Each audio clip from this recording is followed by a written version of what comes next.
നോളന്റെ ഒഡീസിയുടെ ഭാഗമാവാൻ വേണ്ടിയിട്ട് Tom Holland Marvel സ്പൈഡർമാനിന് അവധി കൊടുത്ത് നോളന്റെ ക്രൂവിലേക്ക് വിട്ടു എന്ന് പറഞ്ഞപ്പോൾ തൊട്ട് ഒഡീസിക്ക് ഒരു വമ്പൻ ഹൈപ്പ് ഉണ്ട്. എന്നാൽ ആ ഒരു സിനിമ റിലീസ് ആവുന്ന സമയം വരെ ആ ഒരു ഹൈപ്പ് മെയിൻറ്റെയിൻ ചെയ്യാൻ പറ്റിയിട്ടില്ല. കാരണം എന്താണെന്ന് അറിയത്തില്ല. പക്ഷെ ഞാനും അങ്ങനെ തന്നെ ചിന്തിച്ചിട്ടുണ്ടായിരുന്നു, സിനിമ പോയി തിയേറ്ററിൽ പോയി കാണണ്ട, നമുക്കൊന്ന് ഒ ടി ടിക്ക് വേണ്ടിയിട്ട് വെയിറ്റ് ചെയ്യാമെന്ന്. പക്ഷെ ആ ഒരു തീരുമാനം മാറ്റാൻ വേണ്ടിയിട്ട് ഒറ്റ ഒരു കാരണം എനിക്ക് ഉണ്ടായിട്ടുള്ളൂ. ഒരു ഗ്രീക്ക് മിത്തോളജി നോളന്റെ വിഷ്വൽസ് എങ്ങനെയായിരിക്കുമെന്ന്.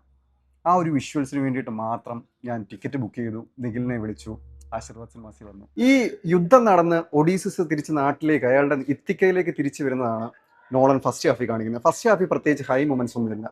പക്ഷെ അങ്ങനല്ല സെക്കൻഡ് ഹാഫിൽ ഒരു മൊമെന്റ് തൊട്ട് സിനിമ ഭയങ്കരമായിട്ട് എൻഗേജിങ് ആവും. നമുക്ക് ത്രില്ല് അടിച്ചു തുടങ്ങും. ഫസ്റ്റ് ഹാഫിലാണെന്നുണ്ടെങ്കിൽ നമ്മൾ ലൈഫ് ഓഫ് പൈ ഒക്കെ കാണൂലേ, ആ ഒരു ത്രില്ലിംഗ് മൊമെന്റ്സ് ഒക്കെ നമുക്ക് ആ സിനിമയിൽ ഫസ്റ്റ് ഹാഫിൽ കിട്ടും. പക്ഷെ സെക്കൻഡ് ഹാഫിൽ ഇമോഷണലി സിനിമ നമുക്ക് കണക്ട് ആവാൻ തുടങ്ങും. എസ്പെഷ്യലി എനിക്ക് പേഴ്സണലി കണക്ട് ആയത് ഒരു ഡോഗിന്റെ ഒരു സീനുണ്ട്. അയാൾ തിരിച്ചു വരുന്ന സമയത്ത് അയാൾക്ക് വേണ്ടിയിട്ട് ലോങ് ആയിട്ട് വെയിറ്റ് ചെയ്തിരുന്ന ഒരു ഡോഗുണ്ട്. ആ ഒരു ഡോഗിന്റെ സീൻ തൊട്ട് സിനിമയുടെ ലാസ്റ്റ് ക്ലൈമാക്സ് ഫൈറ്റ് വരെ നമ്മൾ ഇമോഷണലി കണക്ട് ആയി നിൽക്കുന്ന ഒരു സിനിമയാണ്. ഞാൻ പറഞ്ഞില്ലേ, മറ്റ് നോളൻ പടങ്ങൾ പോലെ ടെനറ്റ് ആയാലും ഇൻസെപ്ഷൻ ആയാലും നമ്മൾ കിളി പോകുന്ന ഐറ്റംസ് ഒന്നും ഇല്ല.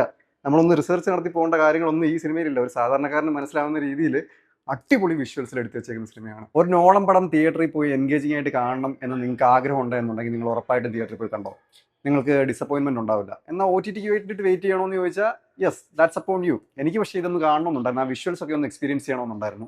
അതുകൊണ്ട് ഞാൻ ഡിസപ്പോയിൻറ്റഡ് അല്ല. പിന്നെ ഗ്രീക്ക് മിത്തോളജിയുടെ ആ ഒരു ഹിസ്റ്ററി മറ്റു കാര്യങ്ങളൊക്കെ നിങ്ങൾക്ക് താല്പര്യം ഉണ്ടെന്നുണ്ടെങ്കിൽ തിയേറ്ററിൽ പോയി കണ്ടോ, ഡിസപ്പോയിൻമെന്റ് ഉണ്ടാവില്ല.